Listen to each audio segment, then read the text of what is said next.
One can start by asking, what is the role of faith in this age of science and technology, where science and technology seems to dominate almost all aspects of our lives?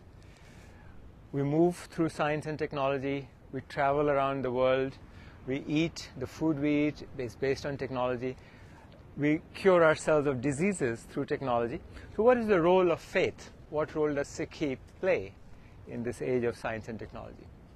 When you look at most faiths, most religions, they were developed at a time in human history where there was almost no understanding of the physical universe.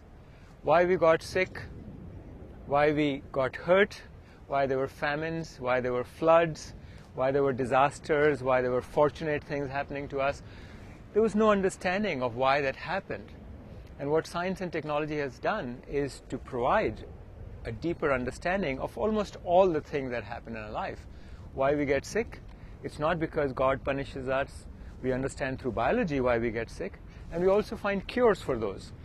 So a lot of aspects of our lives are now understood, and so there's a connection between cause and effect.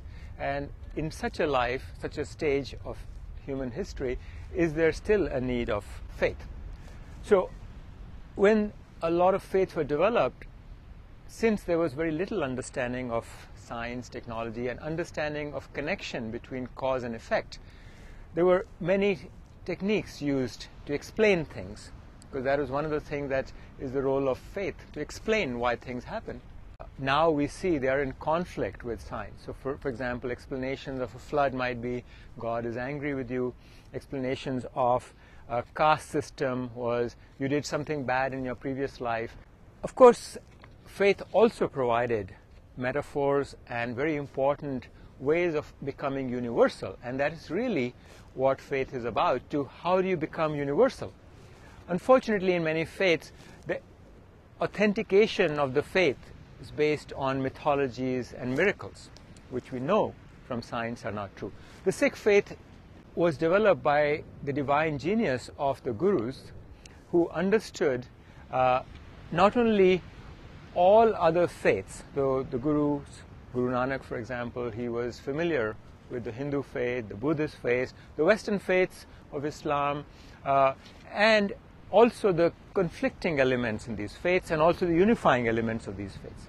So the unifying elements of all the faiths are human being is conscious, can become universal, can go beyond oneself, one's own body, and transform oneself to a universal being.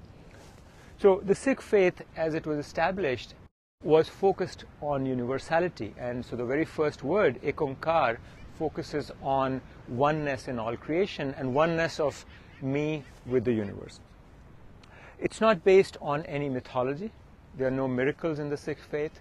And if we look at examine Guru Granth Sahib, which is a manifestation of Guru's teachings, it starts out with Mool Mantar. It doesn't start out with mythology or miracles that the Gurus performed. All of those are irrelevant for the Sikh faith.